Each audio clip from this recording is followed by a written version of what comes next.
everybody, my name is Joanna and I have alluded to this in the past, but I am a pretty big fan of Percy Jackson and have been for a while. My older sister read the books when she was in middle school back in the cave ages, the late 2000s and early 2010s. They were actually the books that got her into reading at all, and I have this faint memory of her reading me the first chapter of the Battle of the Labyrinth when I was like 5 or 6, so I guess I was always destined to become a fan too. Differently from, well, both of my sisters, I've always liked to read. They didn't like to read, and then they found one book that they liked and that made them like reading at all. Anyway, the point of this whole backstory is to say that even though I've always liked to read, I like to think that Percy Jackson and the Olympians was the book series that made me graduate from children's book, which, I mean, Percy Jackson and the Olympians is still they are still children's books, but they are more middle grade. They have actual like character development and like plot lines, and they develop things. Before this, the books I read were short and, you know, goosebumps. Also, this was in 2016 when I was 10 to 11 years old, and I am having an existential crisis because it feels like it was yesterday, but it was 8 years ago. After I read Percy Jackson and the Olympians, I discovered there was a sequel series, so I went on to read Heroes of Olympus. And then I discovered that there was a Egyptian mythology series set in the same universe by the same author, and so I read the Kane Chronicles. Guys, just as I'm editing this video, it has just been announced that the Kane Chronicles will be adapted into a TV show on Disney Plus, and like I'm very excited. And then I discovered about the Trials of Apollo series, which had only 2 published books at the time, and I read both of them. They were not available in my Catholic school library, I wonder why, and neither were the Magnus Chase books, but I read them anyway. And I guess at the time I had fallen sort of organically into the riordanverse pyramid scheme, but then I got into a pretty bad reading slump when I was 13 that I only was able to crawl out of when I was 15, and by that point there were like 20 new books in the riordanverse. Okay, this is hyperbole. There were like 3 new books, but I didn't remember enough of the ones that I had already read to keep on reading, so what was I going to do? I never read them. And then some more time passed and new books just kept on coming out. And I guess I could have just, you know, reread the Trials of Apollo series and remember what happened and then read the ones that had just come out. But I am a very inefficient person, so I was like, what if I reread the entire riordanverse instead, including the weird crash grabby companion novels. And I guess this video is a culmination of that, a culmination of a year and a half of reading books that I'm arguably too old for. And after a lot of nostalgia and books getting to me into 7-month reading slumps and a year and a half, as I mentioned, I'm here to tell you guys my ranking of every single one of these books. And okay, so before we begin, I have a few disclaimers. The first one is that this is obviously based on my personal opinion. I'm not a critic of anything. I'm literally just a girl, and I have a lot of personal attachment to some characters in some books. I'll talk about them when I get there. So this clouded my judgment, and I hope you make your peace with that. I sincerely like most of these books, and I think they are good children's books in general. So even if I criticize them, this is coming from a place of love. Like, I did not read 38 children's books because I didn't like them. I'm also not going to explain the whole plot of any of these books because there are 38 books and I hate writing summaries, so I refuse to do that to myself. But also this video would be like 10 hours long if I did that, and I'll be talking in full spoilers about every book because I want to discuss everything, but I'm going to put timestamps on the description in case you haven't read the book that I'm talking about. You can skip to the next one or skip to the one you have actually read if you care about spoilers. And lastly, I obviously cannot rank a book that I haven't read, and I haven't read the books that haven't come out, which means that I'm not including the sequels for the Chalice of the Gods for obvious reasons. They aren't out yet. So when these books come out, I'm going to write a comment on this video or something telling you guys where they would be in my ranking. Okay, I'm sorry for the long intro. With all that said, I think this should be fun, so let's go. Hello everybody, so my name is Joanna, but I also like to be positive.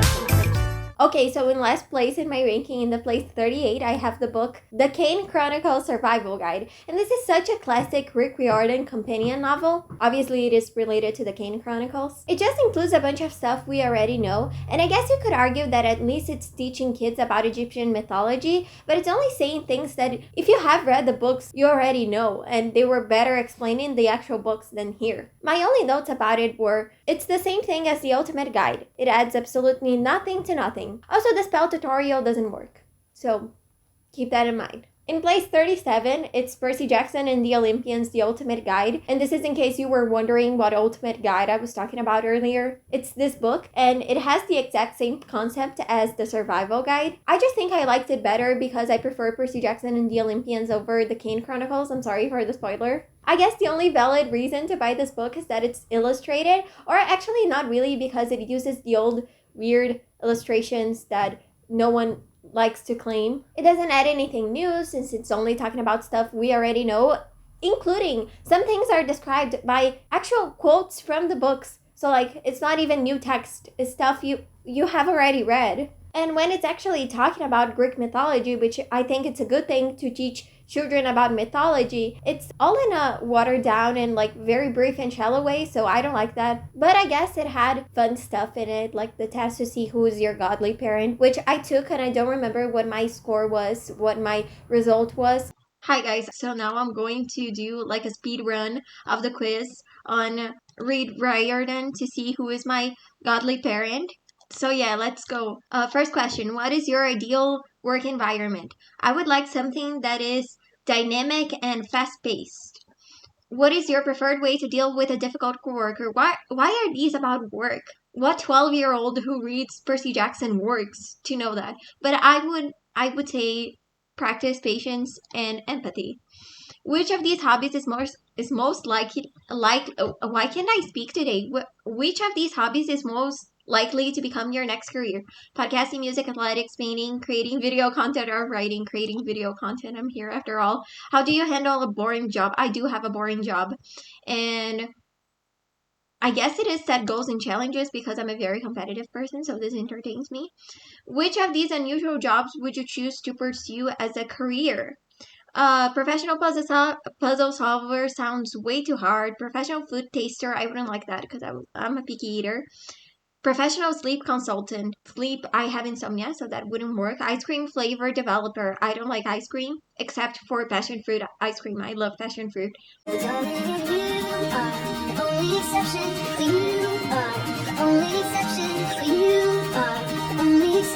Professional Lego builder. This one is fun. Paranormal investigator. No, I'm going with the Lego builder. What is your go-to excuse for calling in sick? None of these. I usually say I have a migraine because I have migraines. I have chronic migraines, but I'm going to say stomach bug, I guess. What is your preferred method of communicating with coworkers? Texting. How do you balance your work and personal life? I play games while no one's looking. That is exactly what I do. How do you deal with a difficult boss? I cry in the bathroom. My godly parent is Athena, apparently. Also in the Trials of Apollo books, Sally mentions her mom's name is Estelle, but in this book, it's implied that her mom's name was Laura, so I'm very confused about that. I mean, not that Rick Riordan being inconsistent is news, but anyway, next one. In place 36 is the book Camp Jupiter Disclassified. It's not disclassified, it's classified. Camp Jupiter Classified. What was I thinking about that is disclassified? I have no idea. Yeah, anyway, I really tried to understand the purpose of this book. I wish Camp Jupiter had gotten a book that was more similar to Camp Half-Blood Confidential. That was a lot more about the camp itself. Considering how little we know about Camp Jupiter, is a lot less than Camp Half-Blood. And I want to know more about the Roman demigods. I want to know their routine, their activities, how they are organized, because I think such a fascinating part of the Heroes of Olympus series was to see the difference between the Roman and Greek demigods, how they acted, how they, thought, how they saw the gods and stuff like that. And I want to see that. And instead, we just got a tiny story with a random girl named Claudia, which, good for her. She seemed like a cool kid, but it was kind of boring and it didn't add a lot of things. I mean, I guess you could argue that seeing a kid in Camp Jupiter helps us understand things better because we are seeing things through her perspective, but there's not a lot of world building there because it's her diary and she sometimes tells stuff, but it's mostly about, the plot of what is going on in her little story, and I didn't like that. In place 35, it's the book Hotel Valhalla's Guide to the Nine Worlds, and I'm sorry already for my pronunciation of anything in this video, like anything. I don't know any of these languages, but especially the Norse mythology things. I'm not going to pronounce things right, I'm really sorry. And like the other two companion novels that I have already talked about, this book added nothing to my life. I only liked it a little bit better than the other ones because I know less about Norse mythology, so it was a little more interesting to read about. And also I liked Frey and Jacques' rap battle, and that was sort of it. So yeah, next one. The next one in place 34 is The Singer of Apollo. This is, I didn't know if I should include this because I based myself off this picture that was created, I guess, by the Brazilian fandom, which order you should read. They included The Singer of Apollo there, so I was like, I guess I should read this too. And this is a cute little story about Grover and Percy going together on a quest on Grover's birthday. And I like to see things including Percy and Grover's friendship because it's so wholesome and it makes me so nostalgic for Percy Jackson and the Olympians, you know. But the story didn't add anything to like character development or like story, so there's not a lot I can say about it. In 33rd place, it's the book The Staff of Serapis. How do you say that? Serapis in Portuguese is Serapis. There's an acento. A punctuation mark. It's not this what I'm trying to say. Anyway, Serapis. Serapis, I have no idea. Serapis. But this is the second book in the Kane Chronicles and Percy Jackson and the Olympus crossover books, and my review about it was no review really. This was the only note I wrote down, no review really, so I guess I didn't have a lot of thoughts about this one. And in the 32nd place is The Son of Sobek, which is the first book in the crossover series. And I guess this book did well what it was trying to do, like it set up something for the Greek and Egyptian characters to face together, and I like to see Carter and Percy interacting to see how their personalities clash. Also, there's this really sad line that Carter is like seeing these kids and he sees them like just being kids. I don't remember exactly the context. I just remember the line and he's like, oh, I wish I could be a normal kid. I don't remember the exact line. I'm going to put it in the screen somewhere because I'm butchering the line. But it was really sad. And like it was a good reminder, I guess, that these are like, Carter is 15 years old here. He is beginning high school. Anyway, next one. Okay, in the 31st place is the book The Crown of Ptolemy?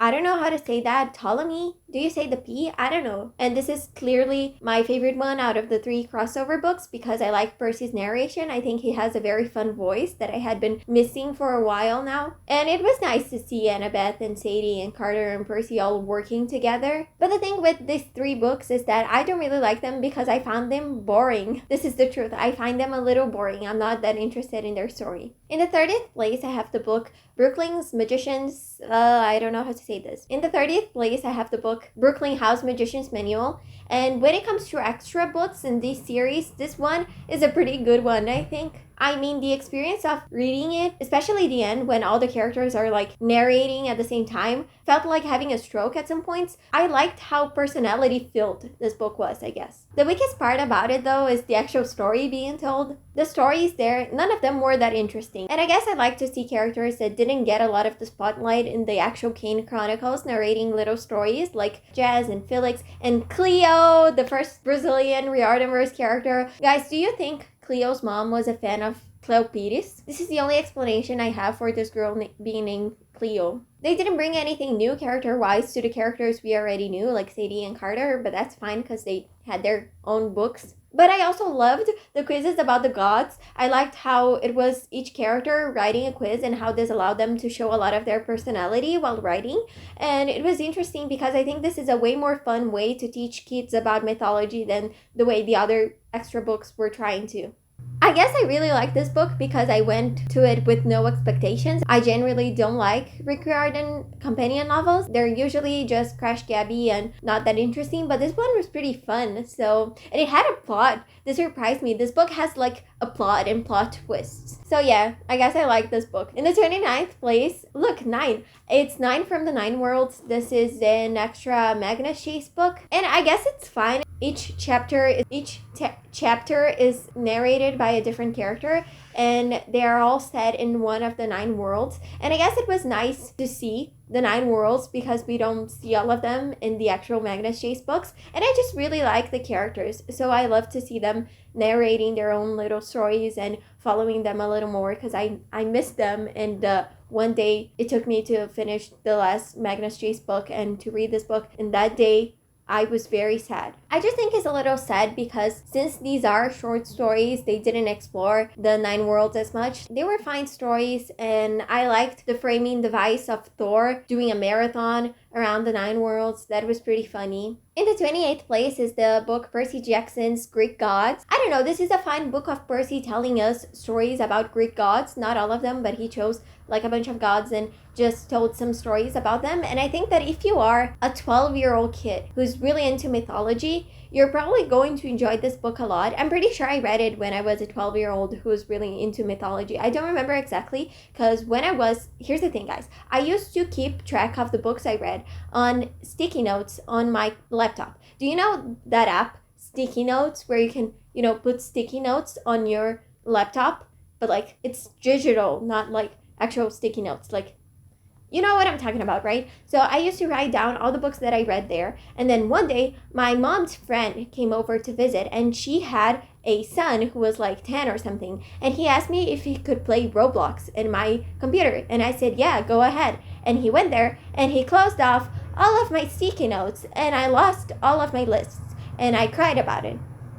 I think I just didn't like this book as much because I'm not a 12-year-old anymore, and I had already read it, so I knew already about those myths. And I think that this is a very watered down version of the Greek mythology myths because this is for 12-year-olds, so they cannot tell like the actual stories with full detail of what is going on. So that's why I say if you're a 12-year-old who's into Greek mythology, you're probably going to enjoy this a lot. But if you're a little older, it's going to be, I don't know, it's fine. It's not a bad book. I think Percy's narration adds a lot to it because it's just so fun to read. Like, you just have such a good time. But it's not something that you should use as academic references or something, which is fine. It's not trying to be, but And in the same vein, in the 27th place, it's the book Percy Jackson's Greek Heroes. And I think I liked this book a little better because I hadn't read it when I was 12, and also I guess I knew less about the story of the Greek heroes as from what I knew about the Greek gods, and I think it's pretty interesting. I also liked there was an effort to include Greek female heroines, like not only men there. The difference between like the size of the stories, the length of the stories. Is it length that you guys say for stories? I think it is. In comparison to like the women's stories and the men's stories, like the women's stories are not that long, but it's fine. At least there was an effort put there. And again, these are watered down versions of Greek mythology, but if you're a kid who's really into mythology, this is a fun book. In place 26, I have the book Camp Half-Blood Confidential that I mentioned some time ago. And I think that the best part about this book is definitely like the little stories narrated each by a different camper. I particularly really like the story that Nissa talked about the child of Hephaestus who cursed James Dean in the 40s. That was pretty fun. Although, Miranda, you are correct. Your story about strawberries was very boring. The parts of the book with the old orientation films transcript were also pretty fun. I liked Apollo's jokes and sense of humor. Like, this was a fun way to do some world building, I guess. A boy camper enters. Oh, great Apollo, god of prophecy, tell me, will I ever be rich? What is your name, child? Albert, my great Apollo. Well, Albert, great Apollo, I foresee only one way for you to be rich. What is it? Change your name to Richard. I think that this is one of those books that it's better to like be owned. Like, if you want to engage it in some sort of way, it's fun to have it because it's illustrated.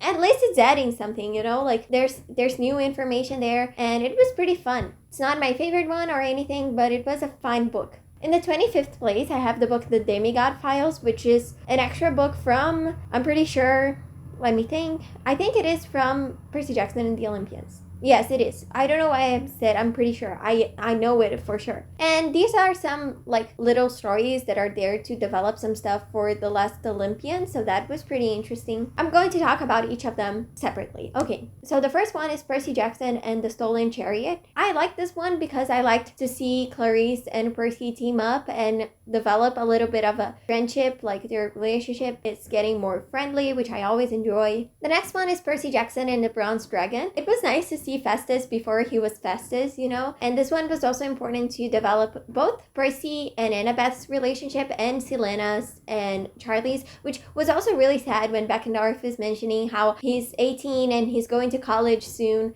and we know what happens to him, so that was really sad. And speaking of what happens later, I sort of completely forgot Bob was introduced in Percy Jackson and the Sword of Hades. This was a short story that made Thalia, Nico, and Percy work together, and I liked it because, first of all, I like to see them working together. Like, these are the children of the most powerful gods. This is such a fun concept to put them in the same place. I wrote down that it had a decent plot twist, but funnily enough, it has been a year and a half that I read this book, and I don't remember what the plot twist is. So I'm sorry to disappoint, but I don't know if it was a good plot twist or not, because I don't remember it. I'm sorry. And I also liked the interviews enough. I think they didn't add too much. I will say I was a little confused about the timeline of this book because I thought it was supposed to be set after the Titan's Curse and before the Battle of the Labyrinth, because there's this scene where Beckendorf is like telling Percy, Annabeth is totally into you, and Percy's like, no, she's not, and like that would make sense there, but this book is set between the Battle of the Labyrinth and the Last Olympian, so I'm just really confused because, like, Percy, what do you mean you're not sure if Annabeth likes you? She kissed you.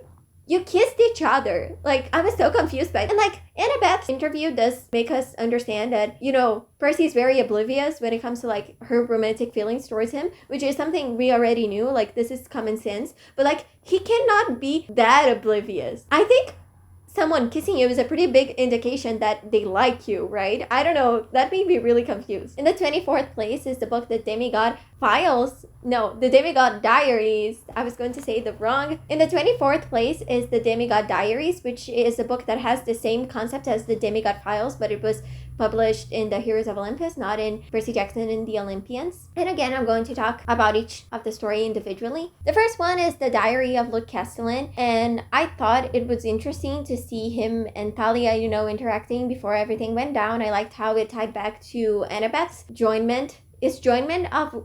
I don't think joinment is a word, but Annabeth joining their friend group.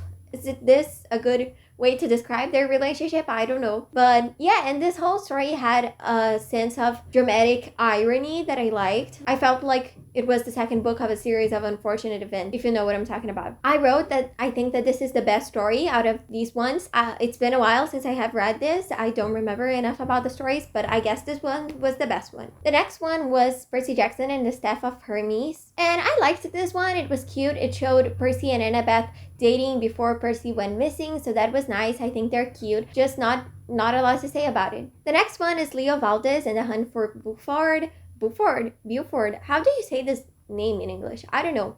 But anyway, the point is, this one is kind of boring. It's set a few days after the Lost Hero, so it doesn't feel like we're exploring anything new because, like, it's been 2 days since we arrived, you know? Like, it's not a new setting or anything. It doesn't feel that interesting. And I guess it is nice to see Leo, Piper, and Jason interacting and to see how they spent the 6 months between the Lost Hero and the Son of Neptune. So I think that's fine, but it is a pretty boring story in my opinion. And I am the #1 Leo Valdez apologist.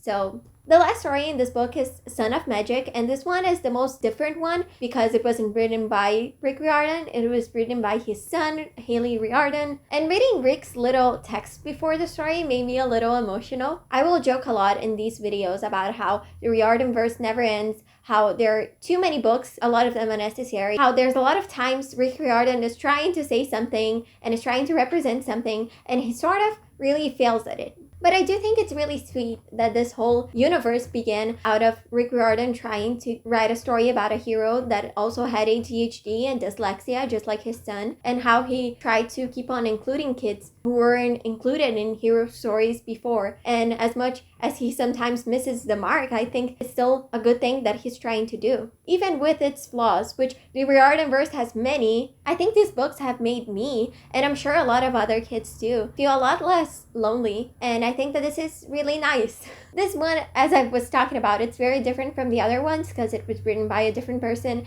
and I don't remember what I think about it. I didn't write it down. I wrote this whole text about how nice I thought the idea of it was, and then I didn't write down what I thought about the actual story, but I guess I liked it. I mean, if I disliked it, I would have said it. So, yeah. And I think the interviews with George and Martha didn't add anything, and I didn't really like them. Okay, next one. Finally, we are talking about the actual books, guys. And in the 23rd place is The Red Pyramid, the first book in the Kane Chronicles. And I have to begin saying I'm sorry to the Kane Chronicles stands, okay? But I just think I'm way too old for this book. I will say, although obviously all of these books read way younger than I am, I was able to enjoy them a lot of the times, and I thought that they were pretty well written and developed and, felt like good books for children. And it's not that I don't think that about the Kane Chronicles. I like them. I think they are good children's books. However, I think that this series specifically was the one that I felt I had to be a kid to accept some of the stuff that was going on. And it was not the fantasy stuff that I had a problem with, because that would be stupid. Like, obviously you have to suspend your disbelief for everything in these series because these are fantasy books. But what I mean is that the problem I have with the Red Pyramid is that none of the characters act like human beings. Life-changing things are happening to them, and they mention they are dealing with it, but they don't really deal with it. It kind of reminds me of Daughter of the Deep, which is another Rick Riordan book that it's not included in this video because it's not part of the Riordanverse, but it is a book by him that I read recently. And I mean, it wasn't recently. I think it was 3 years ago. I think I read it in 2021 or 2022. One of the two. Anyway, that's not the point. The point is, Daughter of the Deep. It's the book that I read, and I thought, why are none of these characters acting like people? Like, there are people they know dying. They are like in life or death situations, and they are not thinking about anything. Like, it's so weird. Like, Carter and Sadie, the main characters of these books, are going through this bunch of like life-changing things, and they seem ambivalent to them. I also think that all the relationships in this book feel forced. Sadie and Carter's sibling bond is very rushed, which I hate because I love a good sibling story. That's why both Frozen and Lilo and Stitch make appearances in my top 10 favorite Disney movies. I really think this could have been such a good, like, relationship to see being built, but I just think it felt so forced. Also, Carter is out there saying he's in love with Zia after knowing her for 3 days and talking to her twice. And I'm like, really, Carter? Like, a crush, okay, but in love? Are you sure about that? I will say I do like Carter's awkwardness, and I think it makes sense that he thinks he is in love with the first girl he talks to because he has lived a pretty sheltered life. But I think that this would have felt a little less forced if Carter... This is what I want. I want Carter to be the weirdest kid you can think of. This boy, okay, he's already a little awkward and weird in his own sense in the actual book, but like, make this guy have absolutely zero social skills. Like, none. Worse than he already has it. I think this would make him endearing. I do think he's endearing. I really like Carter, but I think it would be endearing to see him suck a lot more in social interactions, and it would make us more, at least it would make me more understanding of why he's saying he's in love with Zia after 2 days. Like, this boy lived his life traveling with his archaeologist dad all around the world. He never sat on a normal classroom. He never went to school. He never had friends his age. He should be even weirder. And I have some thoughts about Sadie. I like her as a character. I don't have anything against her, but I have some thoughts that I will communicate better in the next books. So, yeah. And yeah, again, I like this book. I think, as I said, I think these are good children's books. I think that if you read this at 12, you will probably really enjoy it like I did when I read it when I was 12. But I saw these issues now that I'm a little older, and yeah. Next one. The book in the 22nd place is actually the second book in the Kane Chronicles, The Throne of Fire. And I do think that the relationships in this book are way better developed now. Like, I can kind of believe Sadie and Carter are growing closer as siblings. And I can't believe that, like, Sadie and Walt like each other, even though most of their relationship happened off screen, or I guess off page is a better expression for that, which I think is a lot better than the first book. However, I still think everything feels pretty rushed. For example, Anubis and Sadie, I remember I really liked them as a 12-year-old, but now that I'm older, I'm like, I'm not sure about the trope of teenager girl falls in love with immortal 3,000-year-old immortal being. I already said immortal once. I mean, I know that he has a teen brain, but like, she could have been with anyone in the world. You choose to put her with the god? That is kind of weird. And I also think that their relationship is just rushed and not developed at all. I remember there's a scene where Anubis kisses Sadie on the cemetery on her birthday.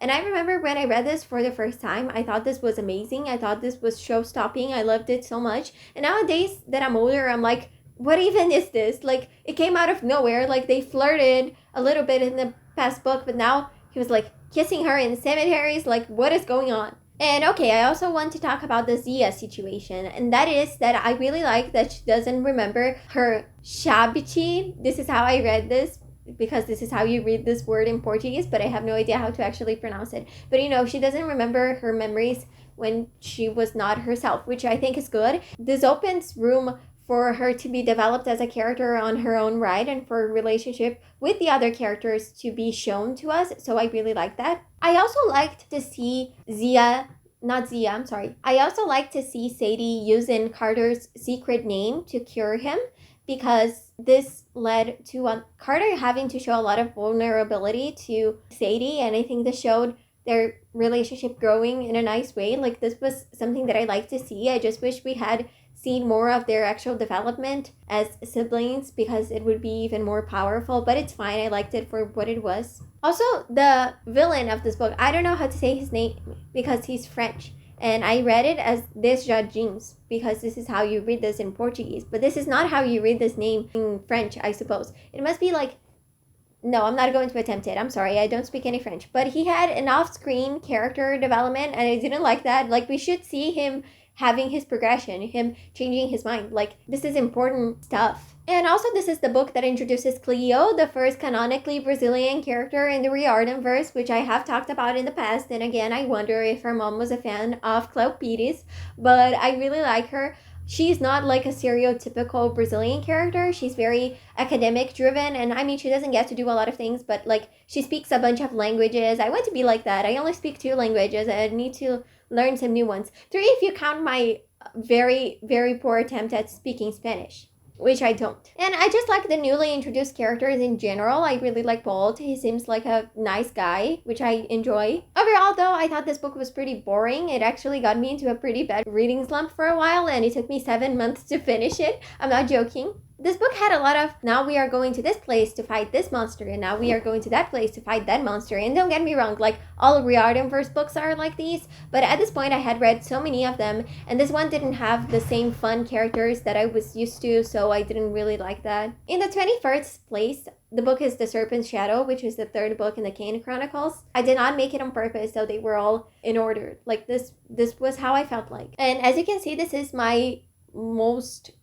least not favorite. How do you say this in English? It's the least worst out of 3 to me. It was less boring for me to get through, and I did like the quests we went on with the characters. I thought they were fun. I also liked to see Carter and Sadie doing the last spell together. I felt like it really showed how much their relationship and their abilities as magicians grew throughout these books, so that was fun. There's still plenty that I dislike about this book, though. The first one is Sadie, and don't get me wrong, I liked Sadie, but in these past books, she has been a kind of like, not like the other girls, misogynistic type of character from the time, and it was fine up until then, because we didn't have any particularly, feminine characters to compare her to. But in this book we have someone to do that, and it's Drew Tanaka.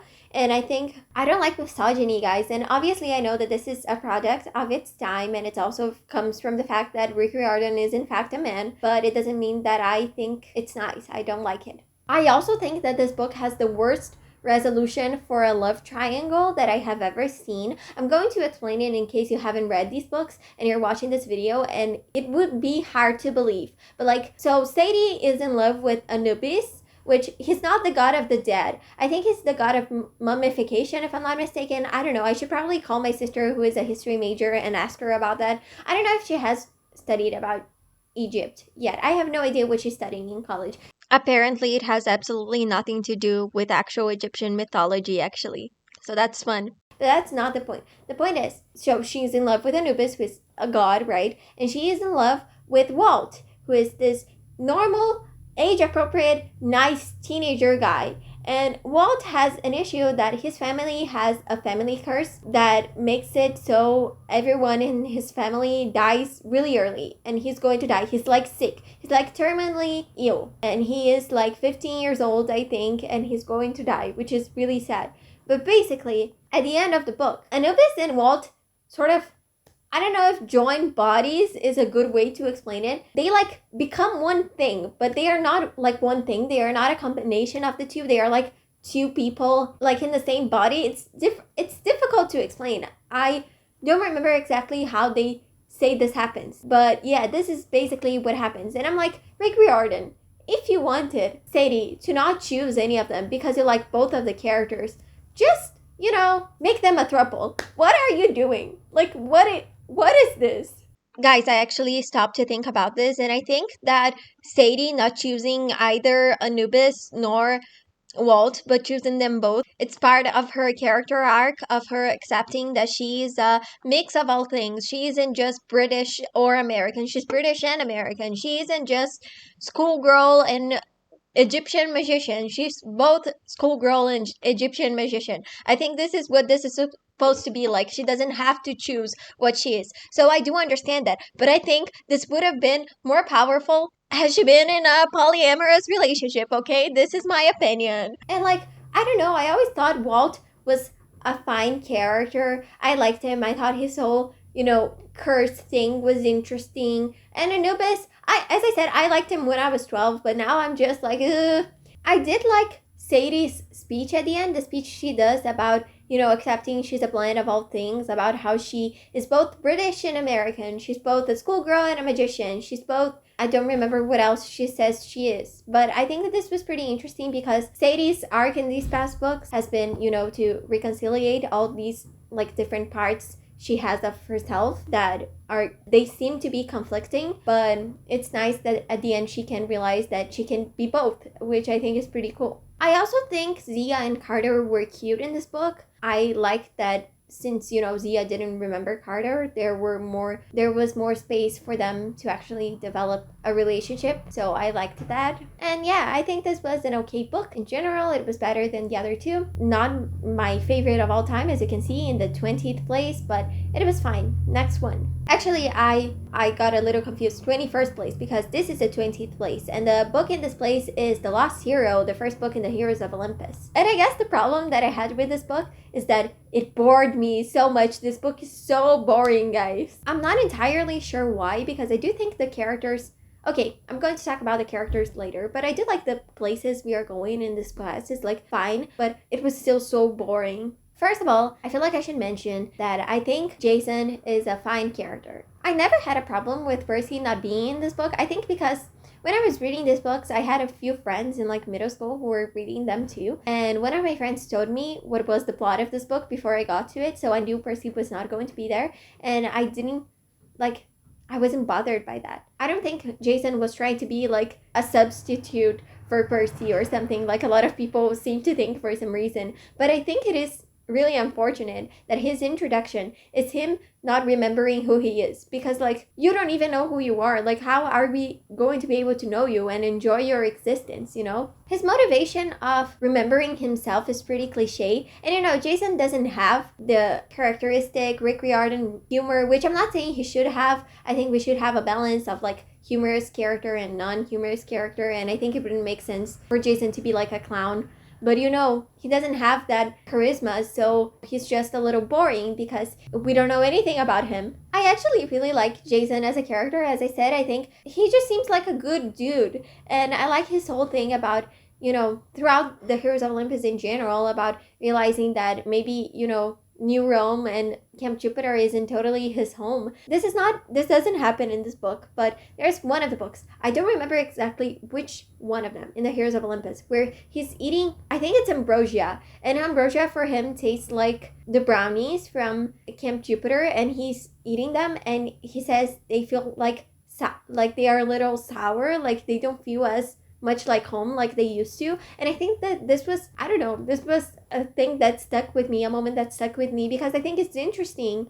It's such an interesting arc for Jason. I just think he's a little boring in the beginning, poor guy. And I like the clear contrast between Jason and Percy as Roman and Greek demigods, but he's a little boring in the beginning, and Piper is also a little boring, so we are stuck with two boring characters in this book. And okay, let's talk about Piper. I think she's fine too, but she is a female character written in a YA book from the early 2010s, so she has a lot of clear issues with internalized misogyny.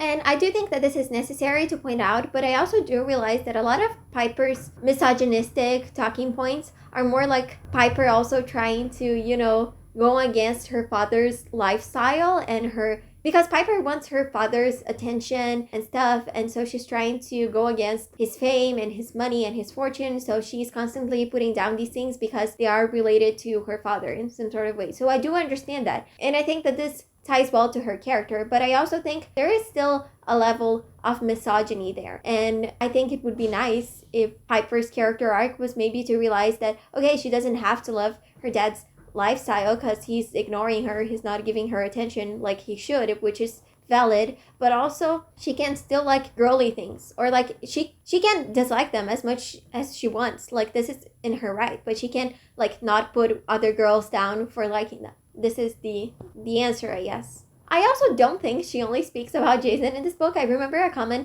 thing people used to complain about is that Piper only talks about Jason. And I mean, she does complain about Jason, but like her boyfriend just woke up and doesn't remember her. I feel like this is something you would talk about, you know? And lastly, the last character is Leo, and he's my child, and I will protect him with all costs. But I do have some things to say about him. Well, I feel like I should mention that I had an unhealthy obsession with Leo when I was in middle school. Like, my drama club friend one time was changing schools, okay? This was the end of the 8th grade. She was changing schools, and she asked me to sign up her cap as a memory, you know? And she was reading the Heroes of Olympus. And I wrote down on her cap, Lana, Leo is M-I-N-E.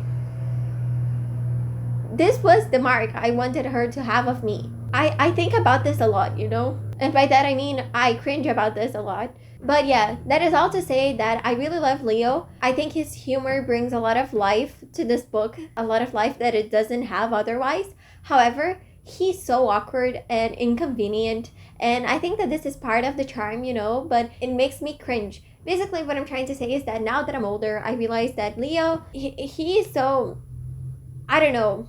I don't even know how to explain it. I still really like him, but like, you know, I also just find his backstory kind of fascinating. I remember being very intrigued by it as a kid when I first read it. Yeah, up until the ending of this book, I felt like this trio's friendship felt really forced, which, I mean, makes sense for Jason because he just woke up there, like, he doesn't remember anything. It makes sense that his presence there is awkward, which I think is fine, and I think it was achieved. But the problem is, Piper and Leo also don't really feel like friends, which is weird because they are supposedly best friends for a while now. So I feel like their bond should be more obvious to me, but I don't know. They felt like they had no chemistry with each other as characters, which is weird in a book. I do think it's nice at the end when Leo and Jason do decide to save Piper's dad, because it does show that they grew to really be close to each other. Jason being Thalia's brother came out of nowhere. There was no foreshadowing for that, but that's fine. Okay, we need a connection between the two series. That's fine. But the problem I had with it is that their meeting was so anticlimactic, and this was something I remember thinking even as a child. It was so, I don't know, I felt so let down by it. Also, this is something I was thinking about. It's so stupid how they are sending these kids who literally arrived to camp literally yesterday, like it was a day ago, on a quest. I guess you could argue in The Lightning Thief, Percy was also sent on a quest pretty fast, but like, he was in Camp Half-Blood for like at least 2 weeks. Like, he learned the basics of sword fighting, and he was going with Rover and Annabeth, who were both, you know, experienced. These kids knew nothing. They arrived literally today, and they are going on a quest, and like, they have powers, and Jason has some sort of training, but they don't know about that. So that was really weird. And also at the end, Leo was talking about how Camp Half-Blood is starting to feel like home to him, and like, Leo, you have been here for 2 days. What are you talking about? Overall, this book is really boring and just a lot of setup, so that's why I don't like it that much. Although I still like it. Like, it's a 3 stars for me.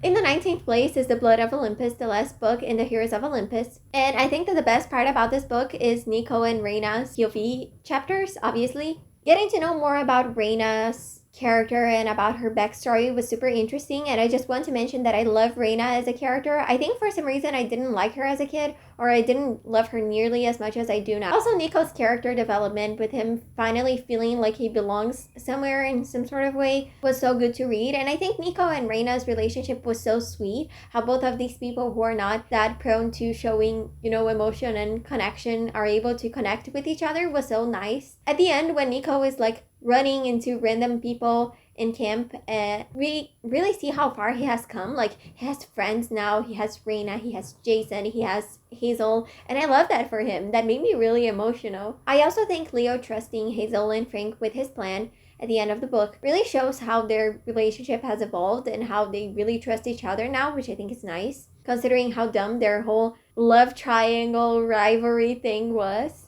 Overall, though, this was a pretty boring book, too. This was such an anticlimactic finale after all the build-up for it.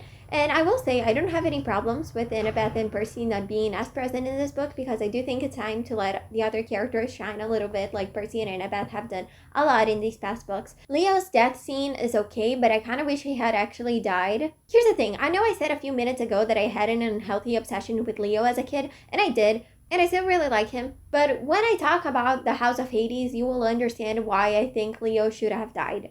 Obviously, this would be in my perfect world where Leo never meets Calypso and never has to go to her island again. And he actually sacrifices himself. I think it's stupid that this whole time there was a build-up for, well, the Blood of Olympus, and then no one died, and what brought Gaia back was Percy's nosebleed. Like, really? Also, this book just has the same feeling of one of those sitcom episodes where they're setting up spin-offs. So a bunch of characters are showing up and things are happening, and they're like, you might understand what is going on here if you read The Trials of Apollo or if you read the Magna Shea series. And like, really? I don't mind Piper putting Gaia to sleep and Leo and Jason ending her, because I feel like this, like, it's good to see them having a chance to save the day for once, and shows their development with their abilities throughout these books.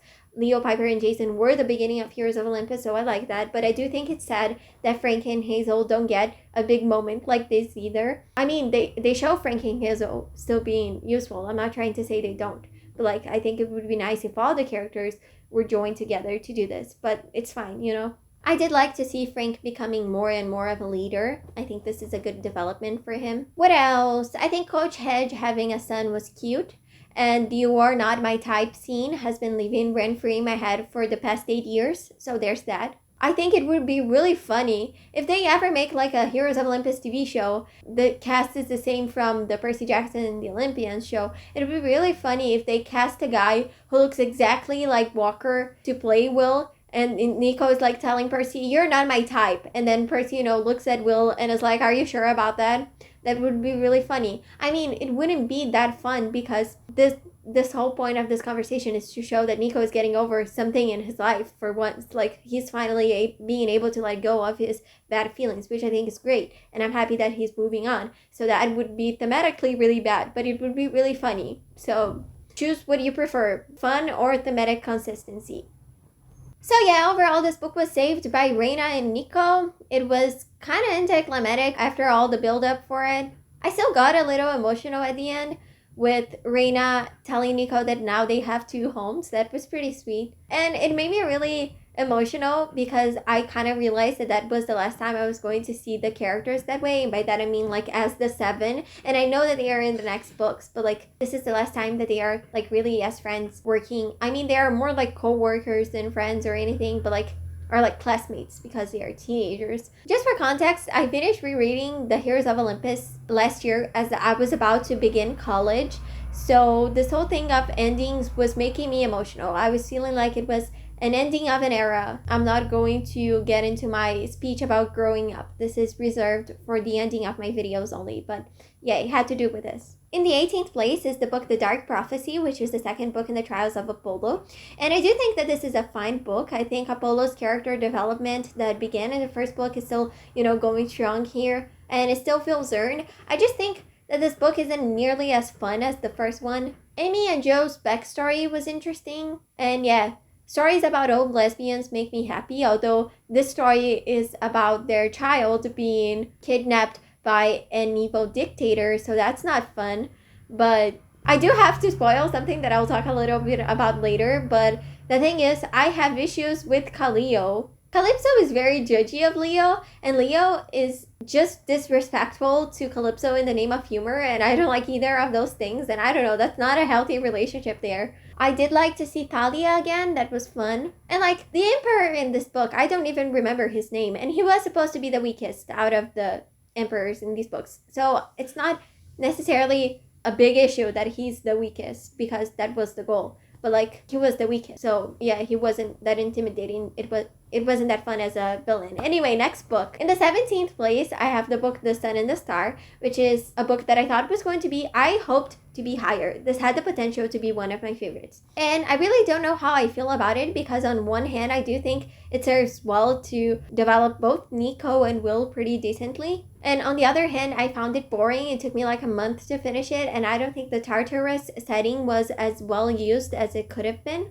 I do understand that the point of this book was to show that Nico isn't this Dark Lord character all the time, and Will isn't Nico's personal therapist or something. Like, there are people beyond these stereotypes. But it feels like in the beginning of the book, these characters are being written with these stereotypes in mind. Like, they are the stereotypes, which I thought was really weird. Like, the characters in this book were weird and cartoonish in a way that no other riordanverse book has been. I will say you can clearly tell that a queer person has a hand in writing this book, because there are so many LGBTQIA+ references and jokes that just feel very authentic and genuine. And I do think it's really good that Rick Riordan actually, got someone from the community to write a book about this. I think this is really important. So shout out to Mark Oshiro. And I also loved the dedication in this book. It was so sweet. It makes me emotional thinking about it. And I mean, Rick Riordan really knows his demographics, because most people that I knew who liked these books when they were kids are gay now. So like,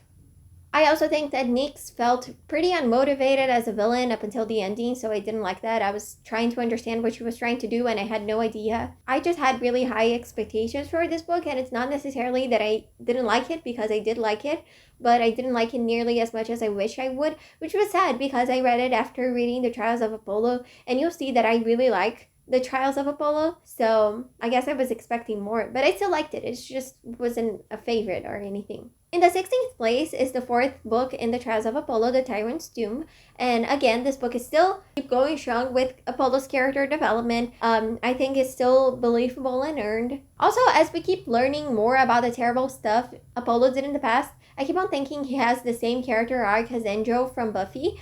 But I think this is just a testament to Rick Riordan's writing skills, how likable Apollo is. Because Angel is evil and boring. Like, pick a struggle. I mean, he was formerly evil, but you know what I mean.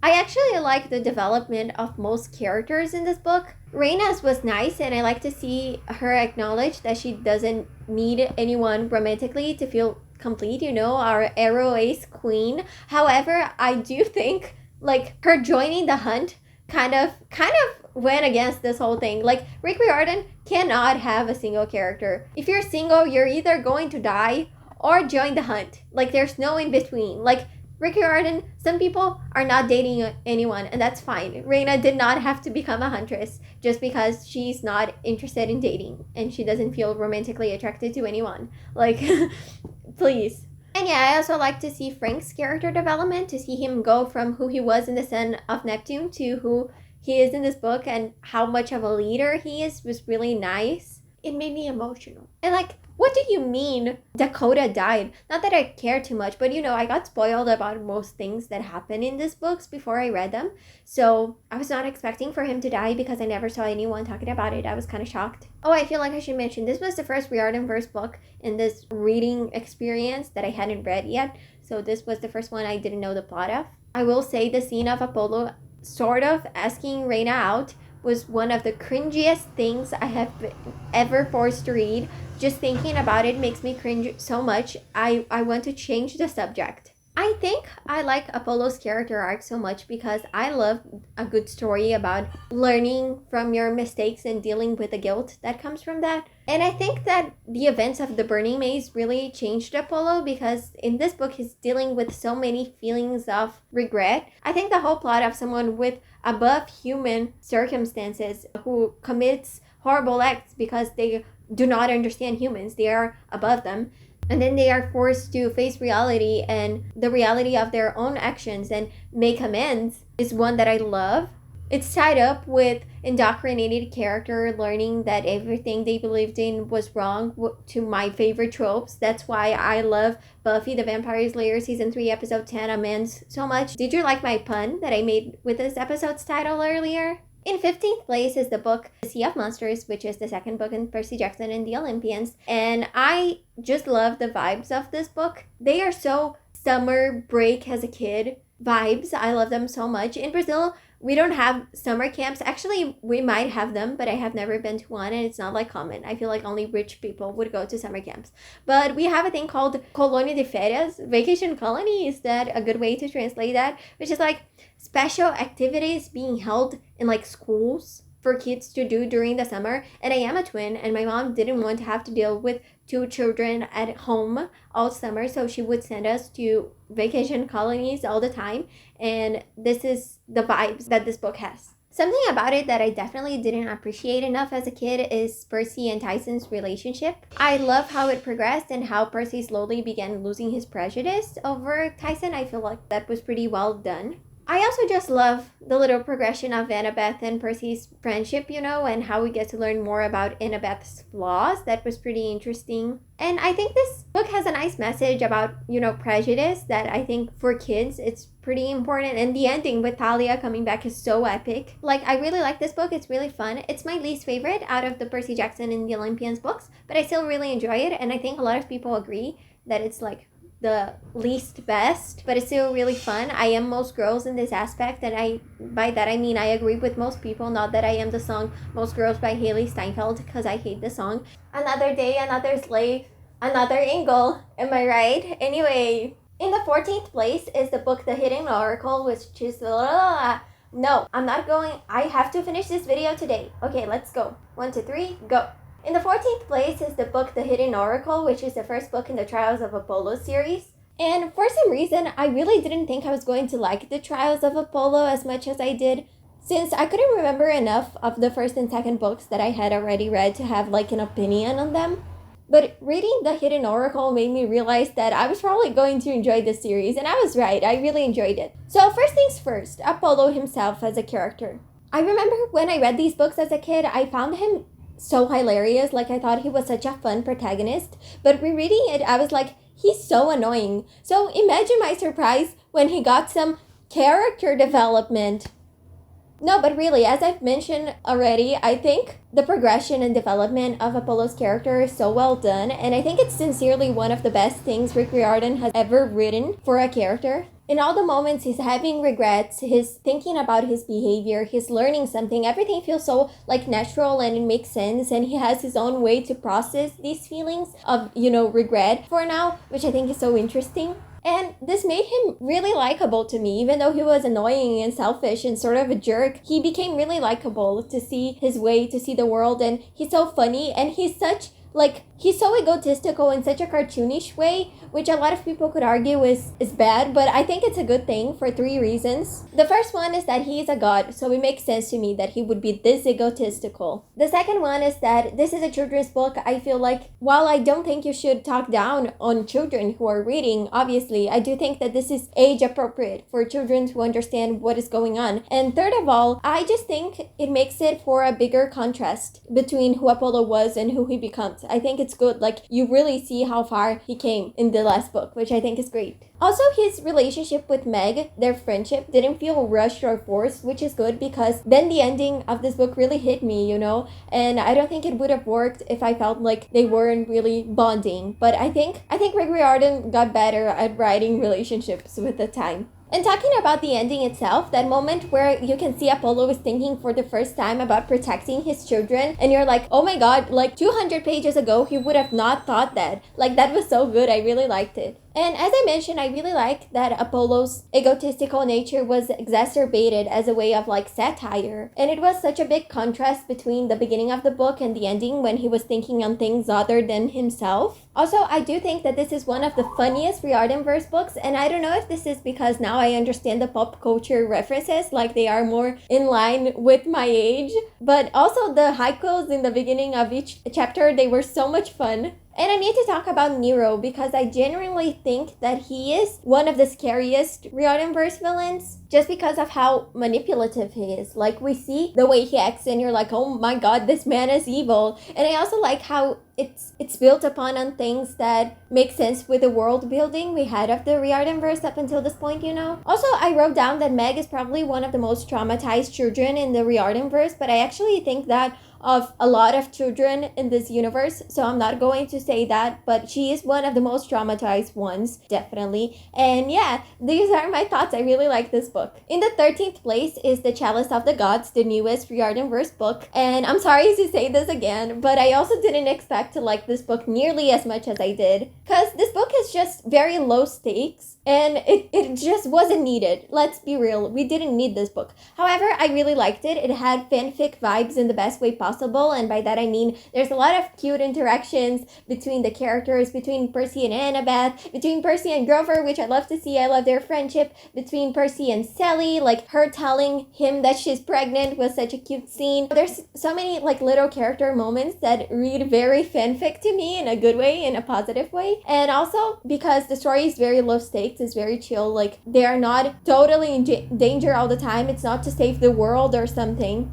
And actually my favorite part of this book, as I said, were like these more average life moments, like them having dinner together, like the characters having dinner together, or like going to school. And the adventure was the part that I cared the least about, which is not bad necessarily because I still found it fun, but like, you know, this whole book just made me feel very nostalgic, like a kid again. Basically, I felt like I was a 12-year-old again. Reading Percy's first-person narration again with new things was so much fun. He's such a fun narrator, I think. And this whole book just was like made up of nostalgia, considering the themes it had about, you know, growing up and growing older. It's really weird to think that when I read these books for the first time, I was younger than Percy, and now I'm older than he canonically is, and he's like working to get into college. And while that is happening, I not only got into college, but I dropped out of college. I got into a different college, and I'm probably going to drop out of it again. So, you know, life. And I don't know, stuff about time makes me emotional. The other day, this is really embarrassing, but I was reading a fanfic while listening to music, and the song Time After Time by Cyndi Lauper.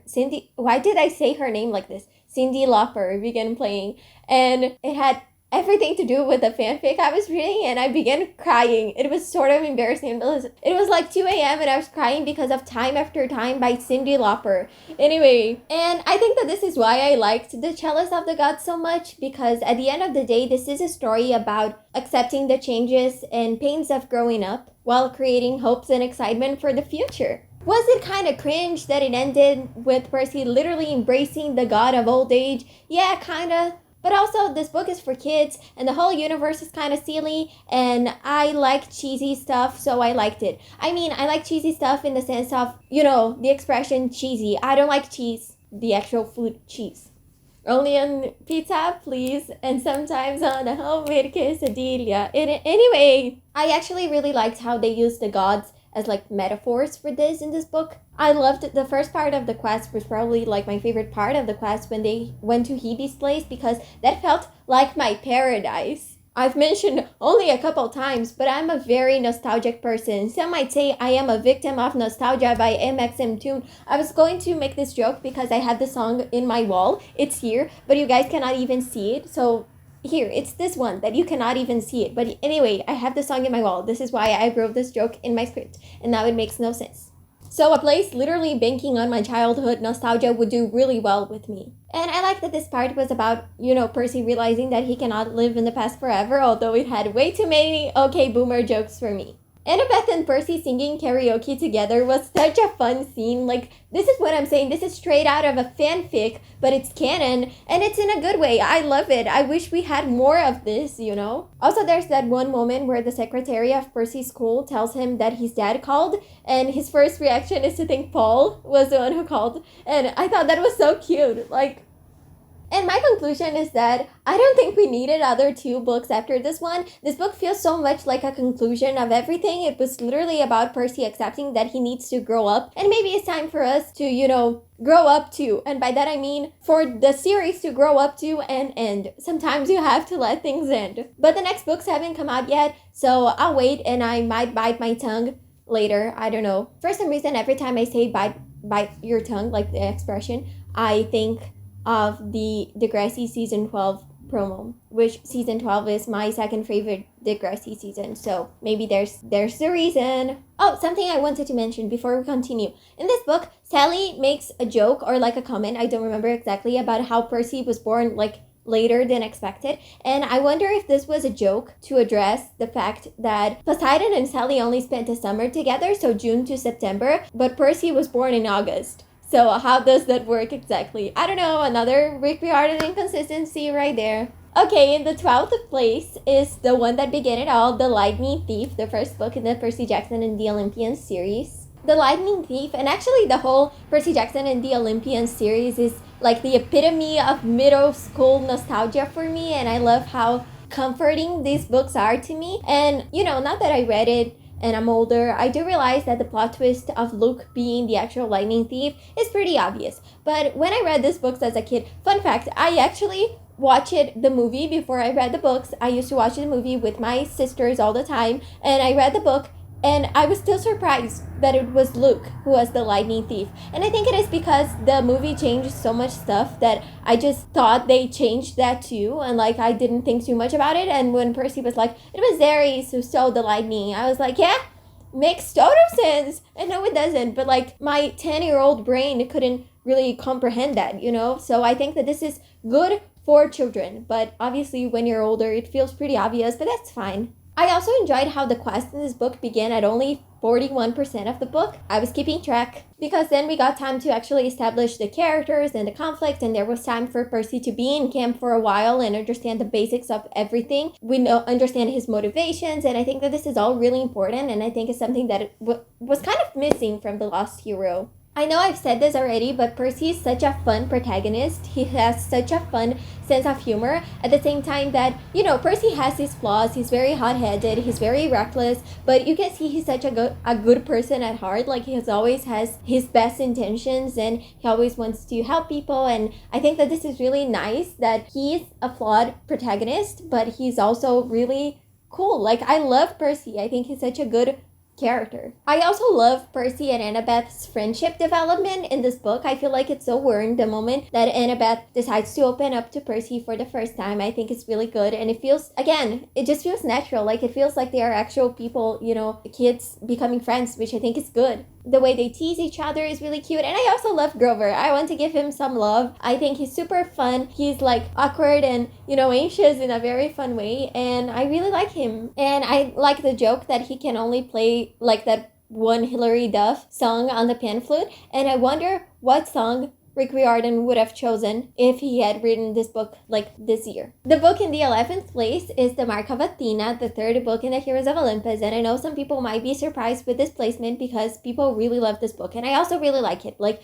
now we are in the books that I really love. The Mark of Athena was my favorite Heroes of Olympus book back in the day, and I think it is because it really gives me off the Battle of the Labyrinth vibes, with it being a mission that is more focused on Annabeth. It has to do with the Labyrinth, so it makes sense that I liked it because the Battle of the Labyrinth was my favorite Percy Jackson, the Olympians book back in the day, not to spoil anything. So I guess I like that they were similar, but I do have some thoughts. First of all, I think the forced rivalry between Percy and Jason is really stupid, but I do like how it serves to show a little bit of both their character flaws. And it was nice when they finally became friends. I just think it was pretty stupid and unnecessary. And speaking of stupid and unnecessary things, I really hate the love triangle between Hazel, Frank, and Leo. Why did we need this? And I do understand that this was a way to show again some character traits, like we see Leo trying to hide his insecurities by making jokes in the expense of Frank. And I did like its resolution. I think Leo and Frank becoming more comfortable around each other was really nice. But I don't like to see Leo making fun of Frank just because he's insecure. Okay, rereading these books, I realized something, guys. I think I was so obsessed with Leo in middle school because I kind of related to him. Because I also, you know, projected my insecurities onto other people with jokes. And as much as I totally get him, this isn't a nice thing to do.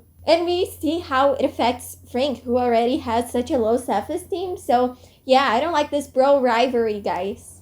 I actually wish we got to see more of Leo's insecurities being solved, but yeah, we'll talk about this later. And I will say, as much as I love Leo, I think it was a little more annoying, The Lost Hero. I think they were still trying to find his actual like tone, his jokes, and I think here he's a lot funnier, and it's, I don't know, he feels more like a person. I love the whole Narcissus part. Like, this is something that has lived rent-free in my head this whole time. And I do like his whole conflict of feeling left out, and the way he deals with these feelings is very realistic. Again, I'm not trying to say that Leo isn't realistic, and I totally understand him. As I said, I relate to this guy, but I don't think it's really nice. But anyway, that's not the point.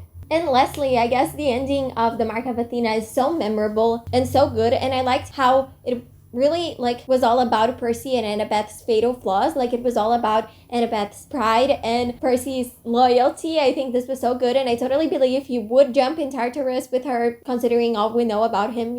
I also like the way Annabeth tricks Arachne and how it's a callback to something that was set up earlier in the book, which you might be thinking this is basic, but I don't know. As a kid, I thought this was super smart. And I don't know why, but in my memory, I thought Annabeth's quest took up way more of the book than it did. I'm not complaining about it. I think it's a good moment. I think it's right the time that it has to be. But in my memory, at least 3/4 of the book were Annabeth on her quest, and it's not like that at all. But in general, I really enjoyed the Mark of Athena. I just wish the conflicts and relationships of the 7 were better explored here. Okay guys, time for my top 10, and in the 10th place is the Hammer of Thor, the second book in the Magnus Chase series. And this book has such an interesting topic of dealing with abusive family relationships and where you draw the line at where it's fair to want to rekindle this relationship and try to make it work. Magnus actually reflects about this before Randolph dies. I'm going to read the line.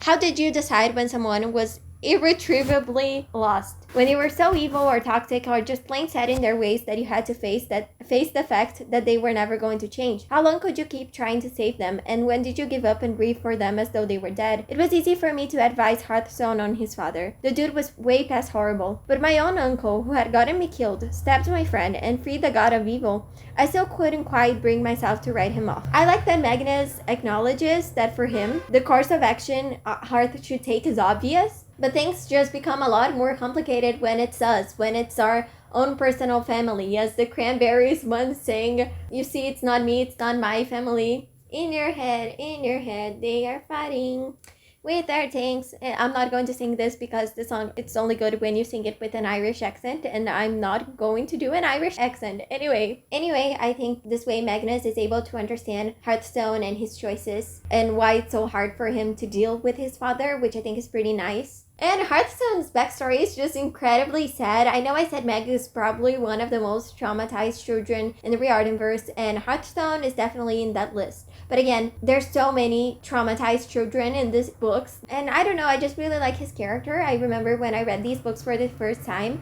him and TJ were my favorite characters. Also, Alex gets introduced in this book, and I like her whole thing of, I cannot show vulnerability. I like that in a character. And her relationship to Magnus starting to exist. And also, she was my introduction to gender fluid people, so there's that. And here's the thing, I'm not gender fluid, so I'm obviously not the priority here. But I do think, I don't know, I didn't find anything too weird about her depiction. I think she had a personality outside of being gender fluid. She has flaws, she has, qualities, she has wants, needs, life, she's a character beyond that, which I think is really important. So yeah, I like that, Alex has her own hobbies, like pottery, and I like how different she is from Sam. There's this contrast between them as children of Loki, which I think is really interesting.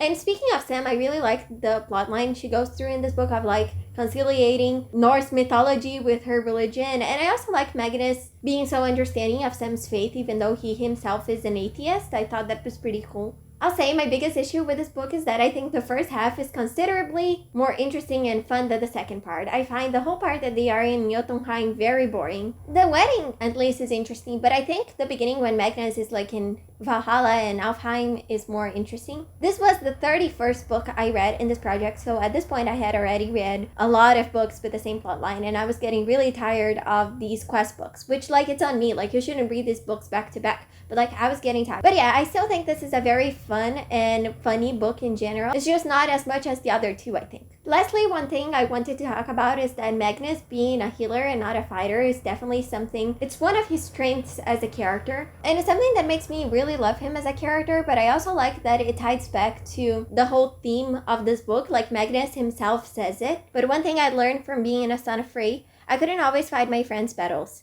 the best I could do was be there to heal their injuries. I really like the message that we cannot solve all of our friends' problems. We can just be there to help them deal with it, which I think is really nice. I think this is a cute message to put in your children's book. And Magnus in general just cares so deeply about everyone around him, which I think is so nice. Like, he has this whole facade of being, I'm so sarcastic and I don't think anything seriously. But no, Magnus, you care so much about everything, which I think is so nice. Oh, and one of those inconsistencies that you realize when you read all these books back to back. In the first book, Magnus says that Randolph's wife was called Caroline, and this is what he calls her in the third book too. But in this book, he calls her Catherine for some reason. So, you know. Anyway, next book. In the 9th place is The Burning Maze, the 3rd book in the Trials of Apollo. And I remember thinking that the beginning of this book was pretty boring, but once it picked its pace, it was so good.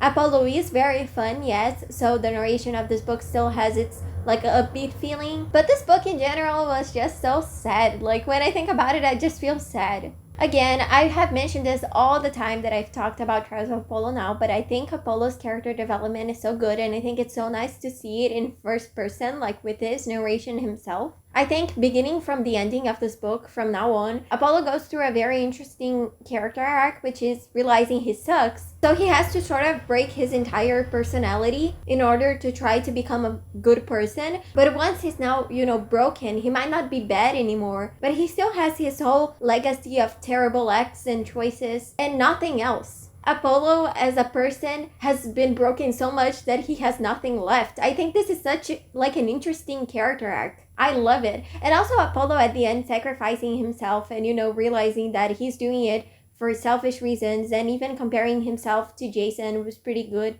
Also, I think this book did a better job with the Heroes of Olympus characters it has, with developing them and giving them, resolutions in 200 pages than all the 5 Heroes of Olympus books did. And also in the Dark Prophecy, way better. Like, Jason and Piper are way more likable in this book. And Piper especially. When I read this book when it came out for the first time when I was 12, I didn't think too much about Piper's whole character arc, or her whole thing about, being confused about her identity, both with her sexuality and her ethnicity. I think this is also interesting.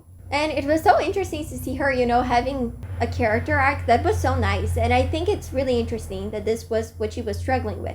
And I also like to learn more about Meg's backstory. I don't know if liked is the right word, because I was upset by it, but I think it's interesting to learn more about her. And something I have to comment on, Crest's, I don't know how to say this, Crest's death. I was so shocked by that. I really didn't remember he died, probably because I didn't remember he existed, but that made me more upset than Jason's death, okay? I was so sad by that. And I guess I liked it because it served to build a little bit of Apollo's character. I mean, I would be upset if he was a main character who died for that, but he wasn't, so I thought it was good, although it made me upset. I like to see Grover again, and I think Caligula was my favorite villain up until then. Like, in these 3 books, he was my favorite villain. Nero became my favorite one at the end, but I really liked Caligula. I think he was really good for that one book.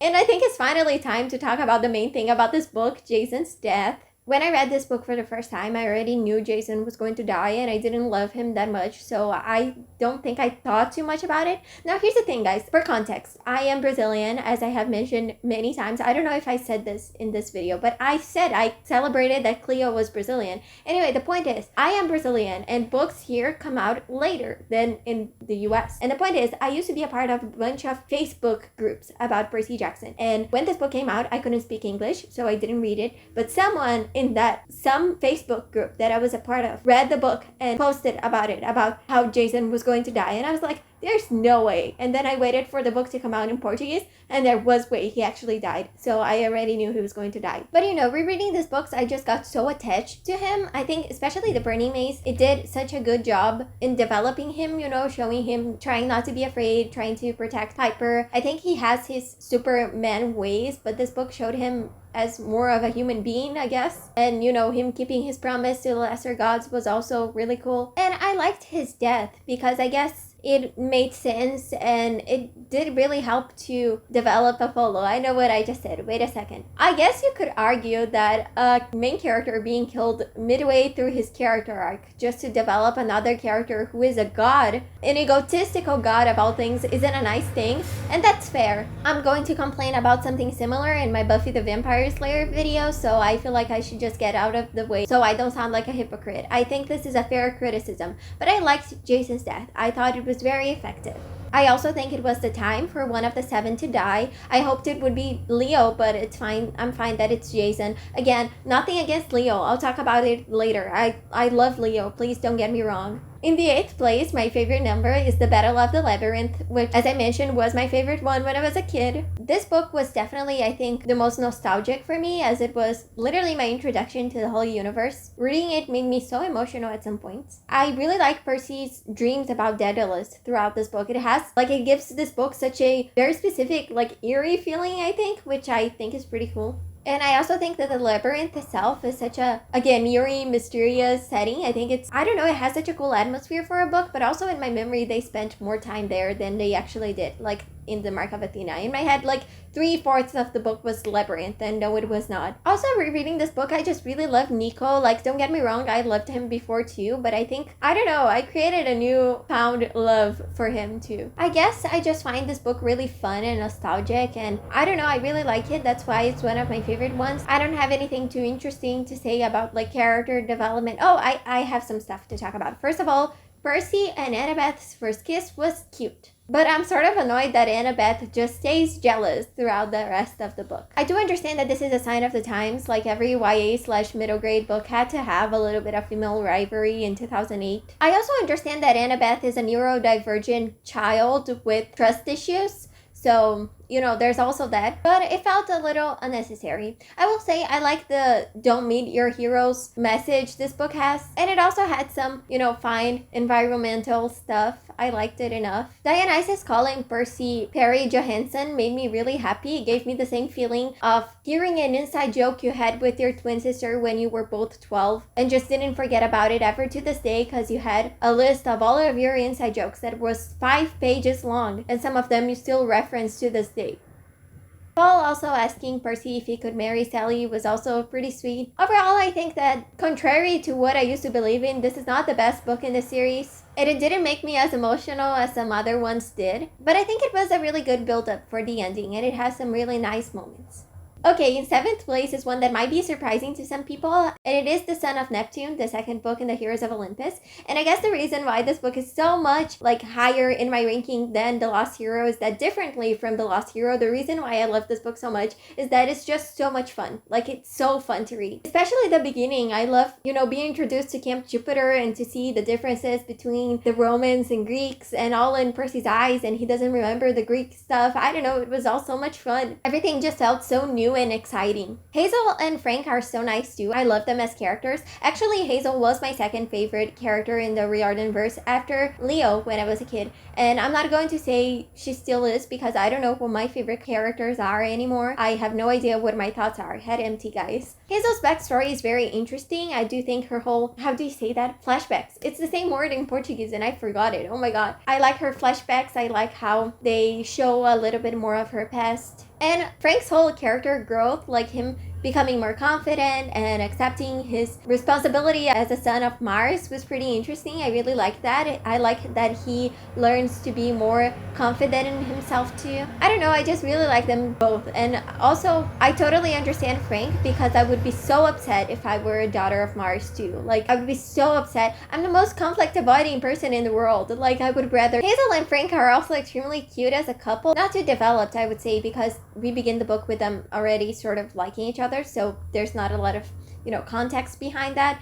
But I remember as a kid I was as obsessed with them as I was with Dexter and Raven from Ever After High, which means a lot. I was very obsessed with them. They were my favorite straight couple to ever exist. Percy being back is also really nice, and I think that his whole thing of not having his memory doesn't feel boring like Jason did, because although Percy doesn't remember himself, we do remember him and we know what is going on, so it's less confusing. And also he just has that whole reckless, fun personality that Jason doesn't have, which again, I like Jason. This is not me complaining about him, it's just a comparison. So that's why I think it's more fun to follow him. Also, I have to talk about Reyna because I like that she was somewhat connected to something that happened in the Sea of Monsters. And I have already said this, I think, or I will say in the future, but I really like Reyna. I think she's such a cool character, and I had this feeling of liking her. So even in the moments where we are supposed to be like, I'm not sure about this Reyna girl, I was like, yes, I love you. The Amazons and the Irish shop places are pretty fun, but for some reason this book just has a different feeling from the other ones. I think some moments, I don't know, it feels kind of darker. I think it is because of Hazel's backstory. I think her whole thing is, how should I explain this? An eerie, it's not eerie, a creepy, not creepy, I don't know. It has a different vibe that I really enjoy. Again, this book is really high because it's just so entertaining. Like, I couldn't put it down while I was reading it. Okay, in the 6th place, guys, is The Titan's Curse. This one almost made the top 5, but it didn't, but it's fine because it's a really good book anyway. And I think it's mostly the ending. I think the ending of this book is so good. Zoe's death is emotional. Percy, like the whole climax with Percy holding the sky was so good. This is the best part of the book, and I think it's actually one of the best parts in the whole riordanverse. The middle of this book, though, it's kind of boring to me, and I think that this is the reason why it's not like my favorite one in the series. Is the middle is a little boring. Apollo and Artemis are a really fun part of this book, especially Apollo with his haikus before we get into his head, his fun in the beginning. Also, Rachel is here. I love her introduction. She's such a fun character, you know? And again, I think the relationships in this book are pretty well developed. I liked Thalia's and Percy's friendship development. Their whole enemies to friends thing was pretty fun. At the end, when Thalia tells Percy that she's proud of being his friend, like, it felt believable to me. I really liked it.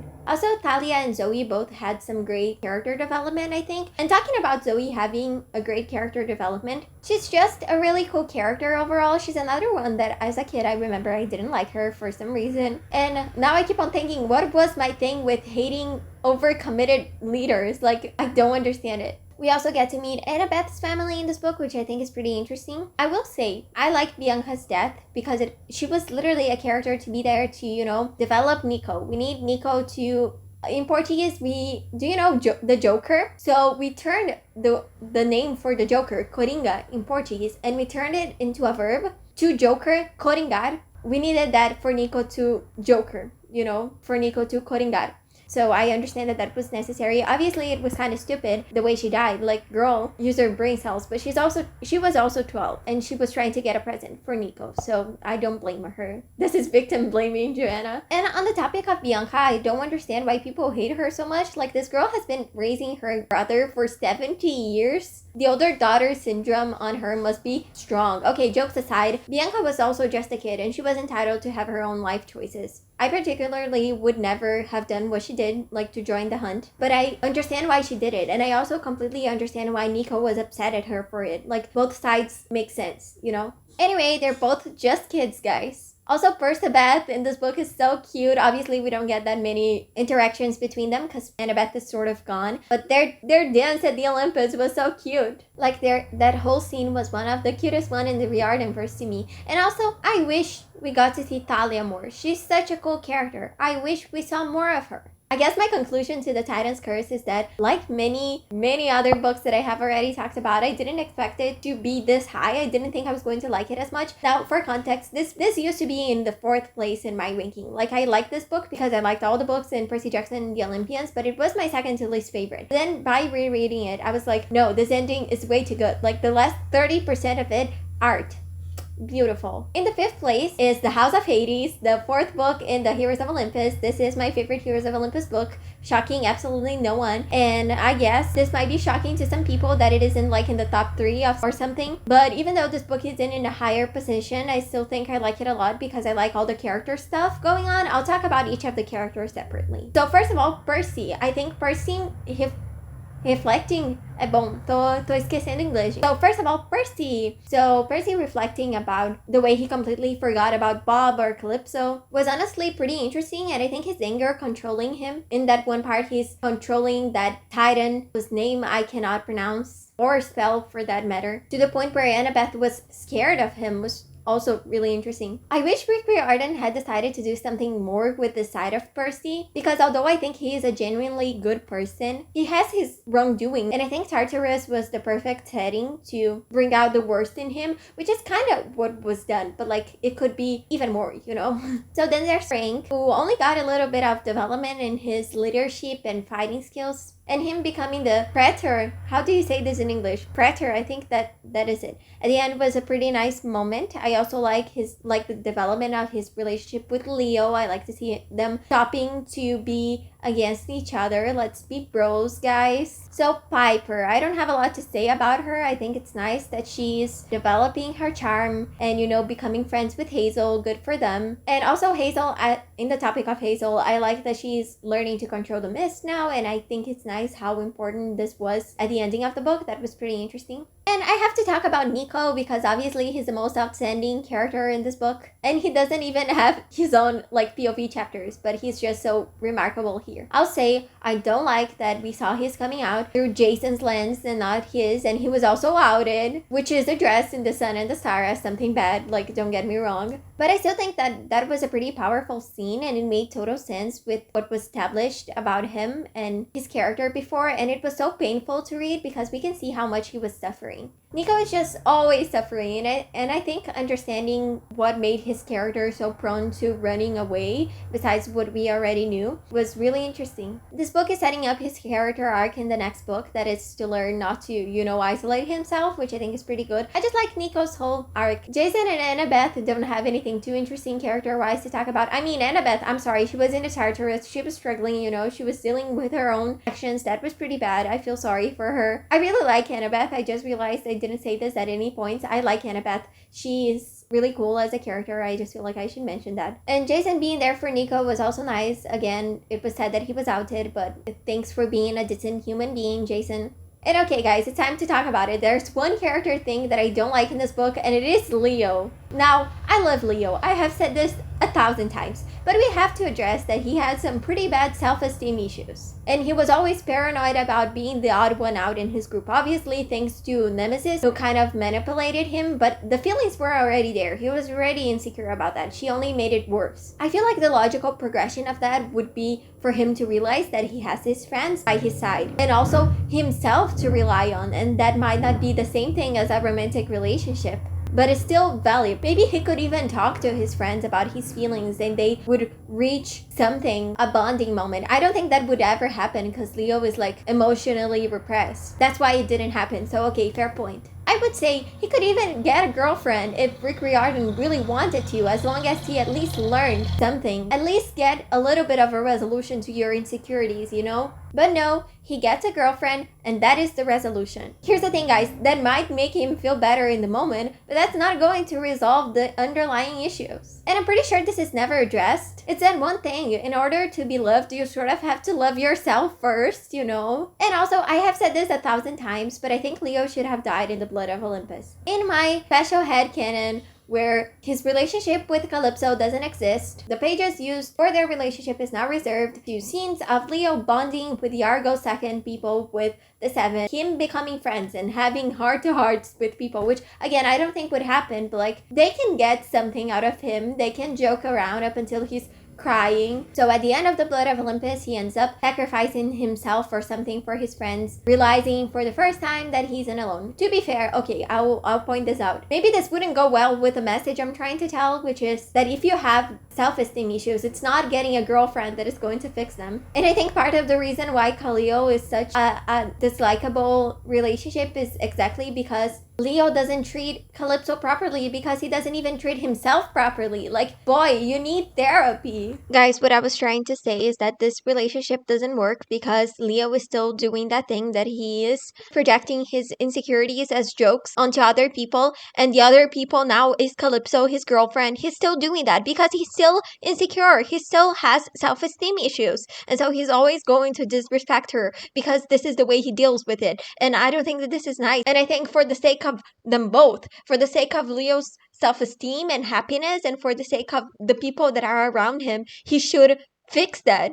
So I understand that this might not go well with the message I'm trying to show. However, I just wish we had something, anything that helped him deal with his own existence and belonging in the group. And I also think killing Leo in the Blood of Olympus would have given that book some sort of feeling of consequence and some edge and some impact after all the buildup that we got nothing. So I think that would have made sense. I'm sorry for getting too heated about this, but I haven't been subtle about how much I love Leo, and I wish he had a better arc. To be fair, as shoehorned as it is, I remember I really liked Calypso and Leo in this book when I read it for the first time. I liked their banter, but I do have a problem with him being 15 and her being 3,000 years old or more, I don't know exactly. And they just don't get along well in the next books, so I don't like that. I did like Bob's character arc, him, choosing to stay in the good side even after remembering who he was. That was pretty nice. And I liked Damascen's evolution, but I didn't like that he had a whole character arc off-page. What is up with the Rick Riordan and off-page character arcs for the villains? We need to fix that. And yeah, overall, the characters were the best part about this book. The adventures we got on it were a little boring, with the exception of the split, obviously. I wrote the split, obviously, in my script, and now a year and a half later, I have no idea what the split was and what was I talking about. So, the Tartarus was a cool setting. I think it lived up to my expectations. I liked the descriptions. I liked the villains we saw there. And I love Reina. I'm sorry I'm saying this again. I love her. I wrote it down. I have to say it. Overall, I like this book because of the characters. I think they are really cool, and I understand why so many people enjoy it. 4th place, guys. Oh my god.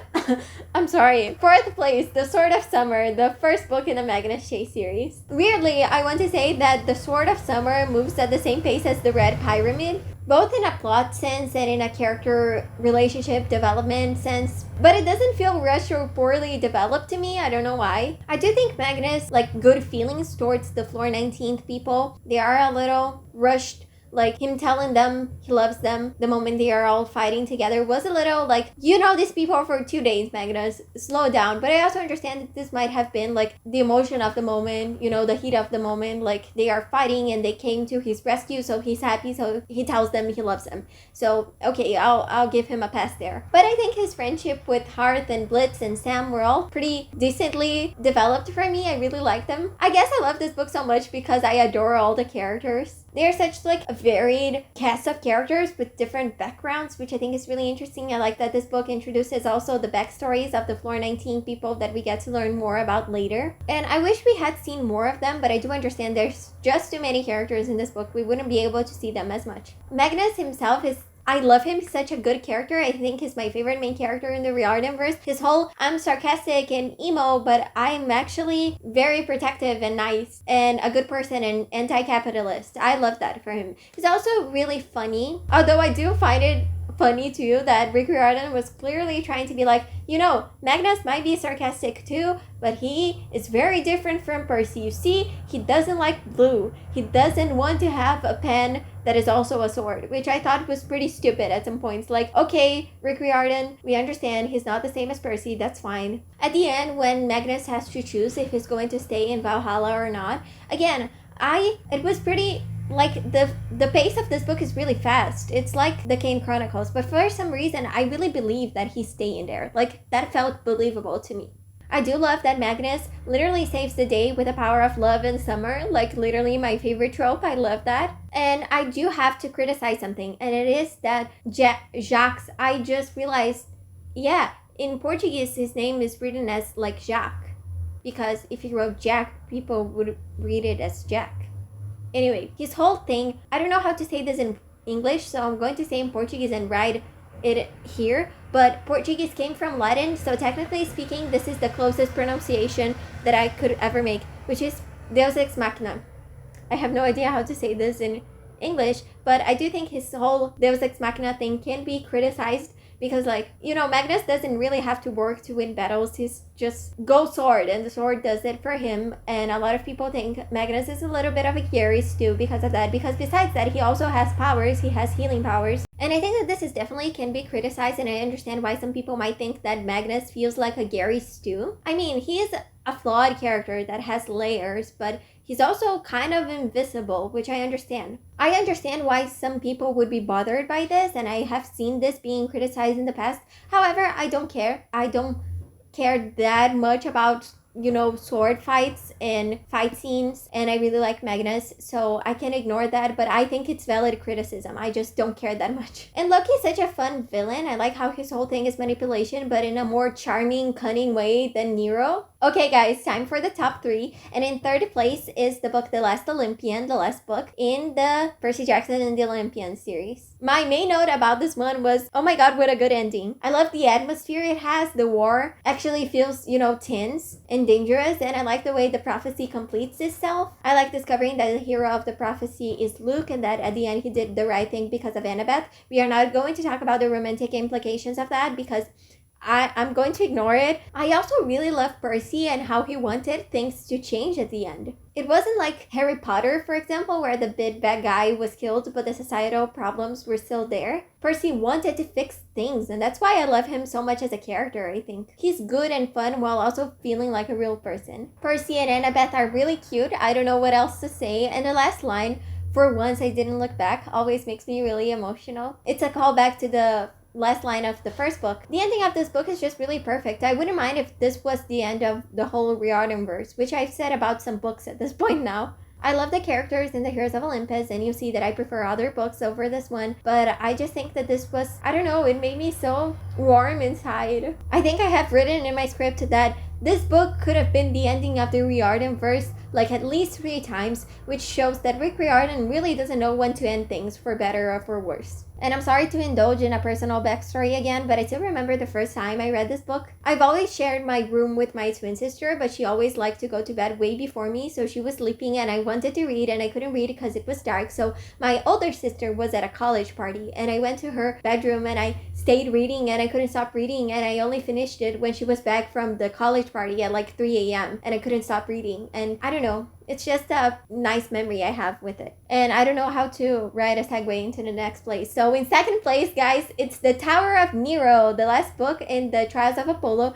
The only one I have brought here, my physical copy. I only have the Battle of the Labyrinth and an economical version of the Sea of Monsters in like physical forms. Besides this one, that it's not even mine, this is my sister's, and I only stole it to make this video. But yeah, anyway, I own this one, so there's that. And I will say I was really shocked by this book's position in my ranking. I know I said this about many books, but I didn't expect to love it as much as I did. And again, this was my Trials of Apollo prejudgment speaking. I shouldn't have heard it. Well, first of all, it took me like a week to read the first 50 pages because I thought it was boring, but once I picked it up, it didn't stop. And I think that this is the only book in the riordanverse that has the same epic feeling as The Last Olympian. And I really think this is, out of all the books that I've talked about, I think that this was the one that should have ended the riordanverse. And it was supposed to be, I'm pretty sure, even though it has a bunch of like sitcom setup like the Blood of Olympus, it really felt like an ending to me. The last lines that I'm going to read now. "Unless, as the sun went down, Meg seemed to understand it was time for me to leave. You'll come back," she asked. "Always," I promised. "The sun always comes back." I cried, you know. And okay, I really need to talk about character development in this book, and not only Apollo's, but beginning with Apollo. As I mentioned a lot of times, I think his progression and development is the best thing that came out of the riordanverse, and I stand by it. I think his whole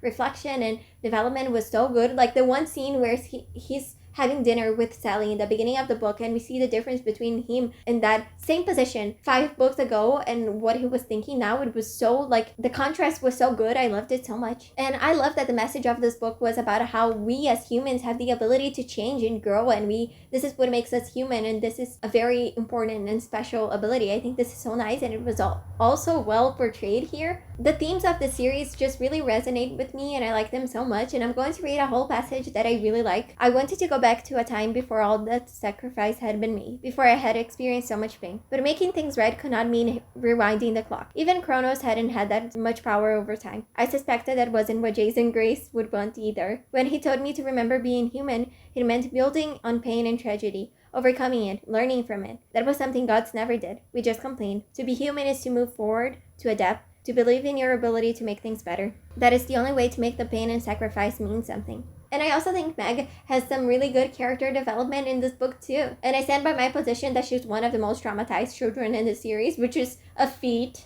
Also, the scene of Cassius cutting Lou's hands off was one of the most, brutal things in the whole riordanverse. I was shocked when I read that. It wasn't, graphically described, but, I was shocked. And Nero really is the best villain we've had so far, I think. He's just so vile. The way he treated Meg was disgusting.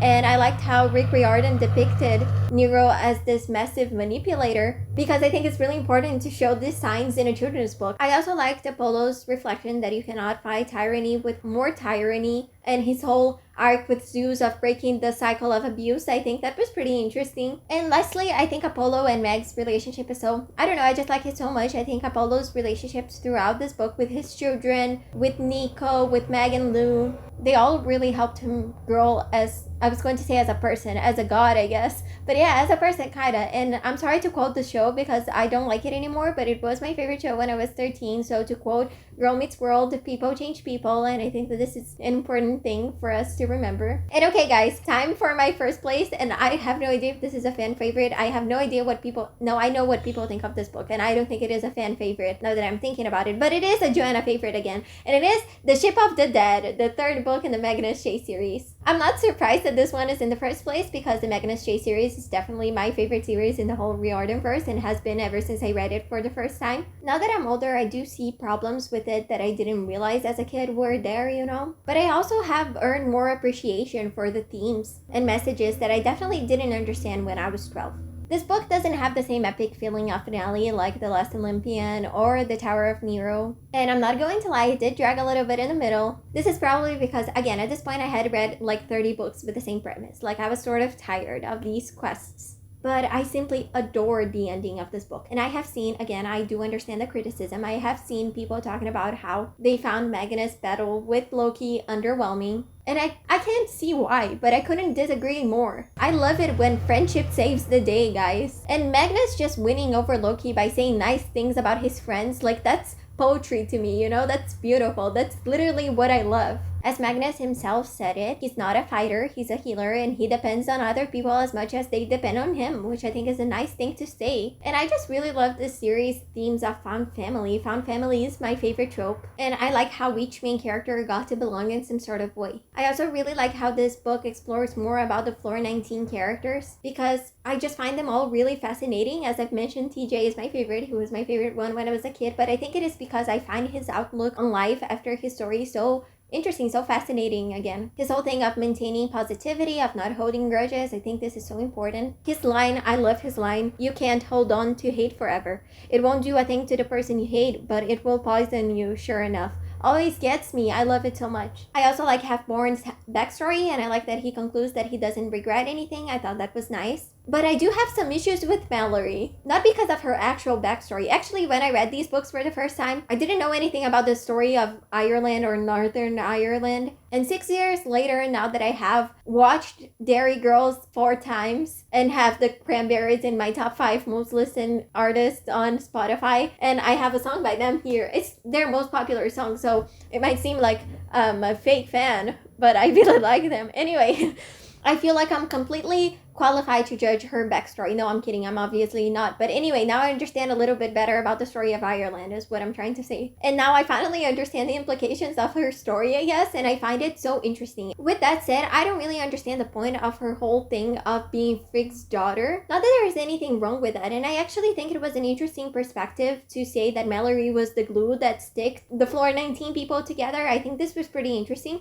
But before Sam saying that, we had never seen that actually happening. This was a lot of tell not show, which I don't really like. At the end, when Magnus is telling that Mallory was the one that kept everyone together, I just caught myself thinking, I'm not sure about that, you know? She also didn't have any powers or abilities related to being a demigod, which I think was kind of stupid, and it was different from Magnus and even TJ, which I think this was all, I think their backstories was thought of, but then their abilities were not thought of. So TJ only says, oh, I'm not allowed to say no to a challenge now because it's needed for the plot, but this was never a thing in the other books. So that was something that I wish was better established before. I like to see Sam learning to fight against Loki. And as I said, I like how different Sam and Alex are. I like the contrast of them. I like to see how Sam doesn't want to use Loki symbols while Alex wants to give her own meaning to them. I think that this is an interesting perspective from both of them and understandable from both of them. And on the topic of Alex, I also like to see more about her backstory. And it's also really sad, and I think her romance with Magnus is really sweet.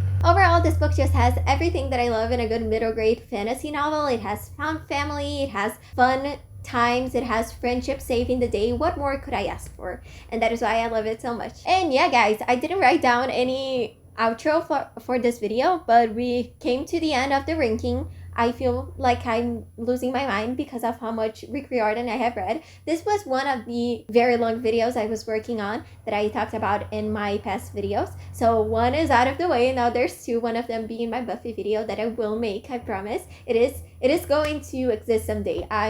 I'm very excited about it, but I have to finish it. It's not going to be an easy road, I think. Why did I speak like this was this arduous battle? It's just a video. I'm not going to die. Thank you so much for watching this video. I hope you guys enjoyed it. I loved making it because the riordanverse really is like integrated into myself. Like I feel like it's a huge part of me, and it really helped me growing up. And again, I wish I had written an outro on my script because I don't know exactly what my emotional speech is going to be at this end, so I'm not entirely sure. Oh my god, also happy Pride Month. I think I'm going to post this in June. I'm filming this in the beginning of June, so I hope I can post it soon. Happy Pride Month. I think I'm going to make a Pride Month video. I think I'm going to. Okay, again, thank you so much for watching. I hope you guys enjoyed this video. Don't forget to comment down below what is your ranking or what is your favorite Percy Jackson book if you think I'm wrong, which is okay because again, this is just my opinion. Again, I really hope you guys enjoy this. I want to make more videos about books because I really love reading, so I don't know, look forward to that, I guess. And again, thank you so much for everything. I'll be back soon, I hope. I will try to. Thank you so much for watching. Bye. Bye bye. Kisses, kisses. Yeah, bye. Ciao. I have to finish this. Look at my pajama pants, guys. They're new. Anyway, bye. As I've mentioned, oh my thighs. I'm sorry. North by Clyro began playing. What was I talking about? Yeah, my walls. Does it really guys, this blue. Beautiful. This shirt looks so big on me because it's huge. Is this a good angle? I have no idea. I hope it is. I think it is.